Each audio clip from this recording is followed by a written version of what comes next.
Assalamualaikum warahmatullahi wabarakatuh.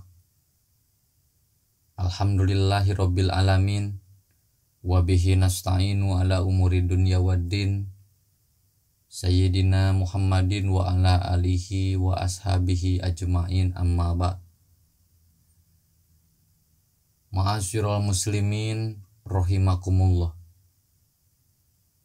Ada satu kisah menarik yang dikisahkan oleh seorang ulama ketika menguburkan jasad seorang wanita.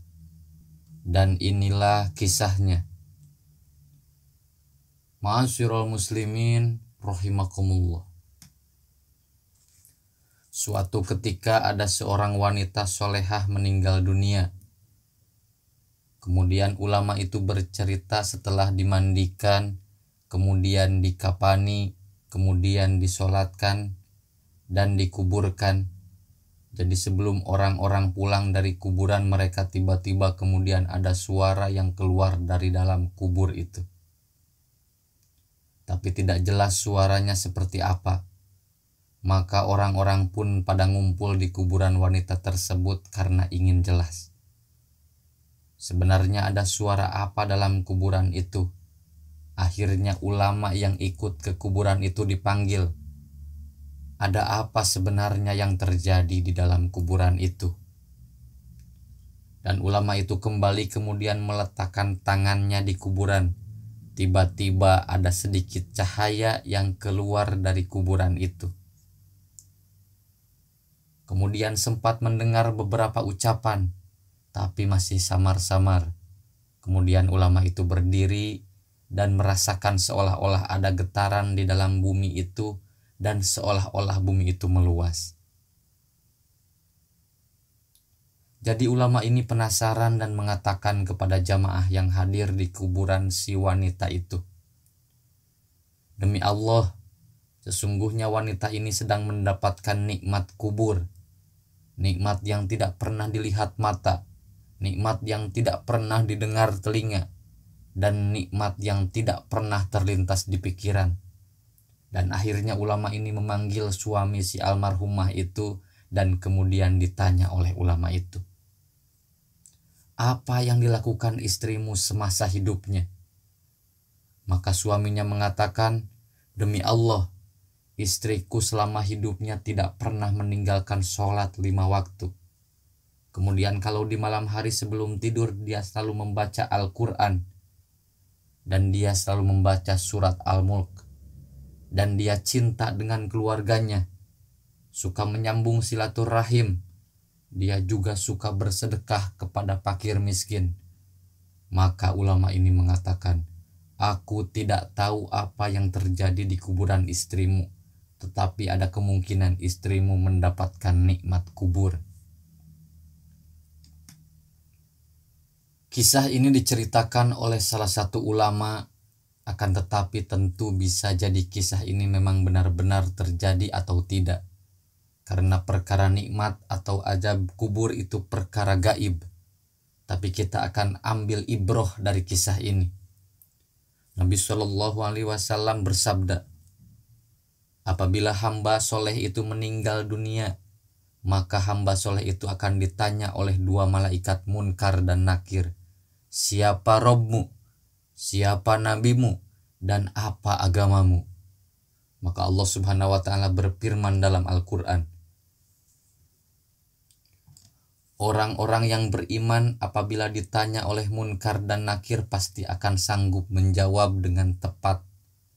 Dan apabila dia menjawab dengan tepat, maka Allah Subhanahu wa ta'ala akan memerintahkan seorang dari langit dan mengatakan, "Hambaku telah benar, maka luaskanlah kuburannya sejauh mata memandang.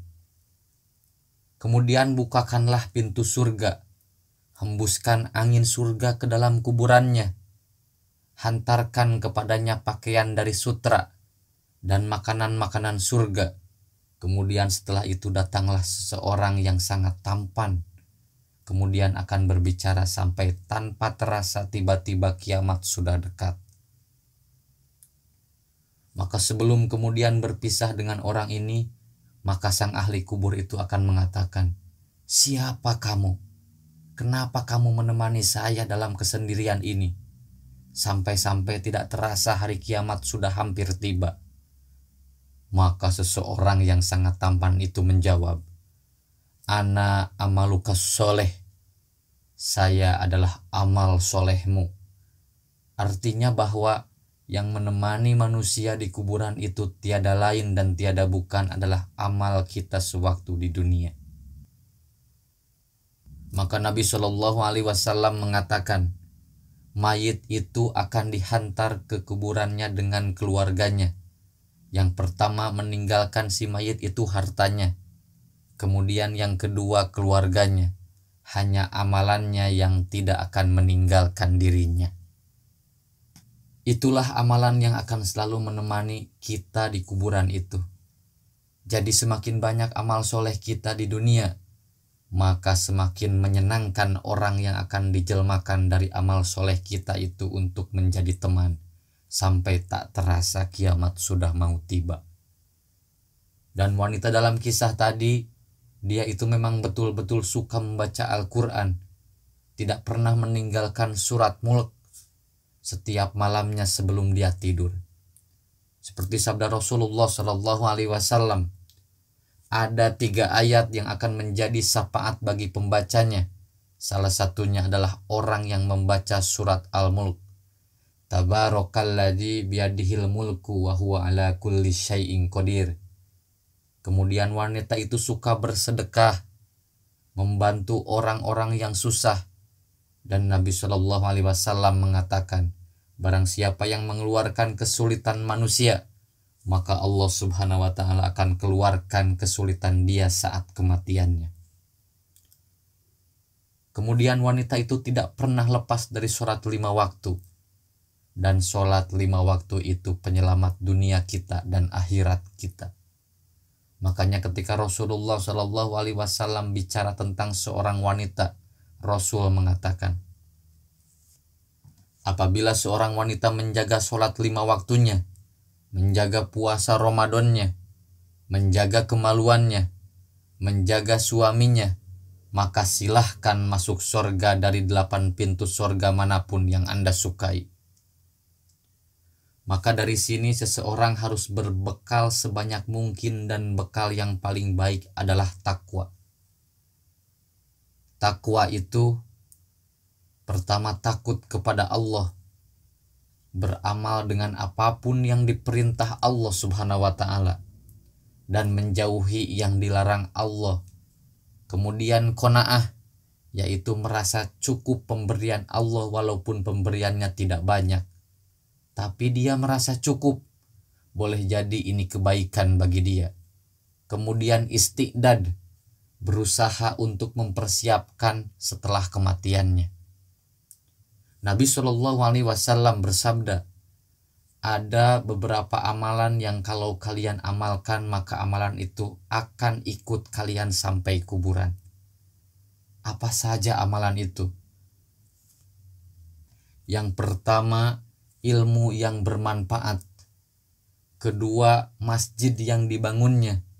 Tentu membangun masjid tidak mesti sendirian, membangun dari nol kemudian sampai selesai, tidak, tetapi bisa menyumbang untuk pembangunan masjid. Intinya di sini bersedekah, baik tenaga ataupun harta. Yang ketiga, menyumbangkan mushaf untuk disedekahkan di masjid dengan harapan nanti bisa bermanfaat dengan cara dibaca orang.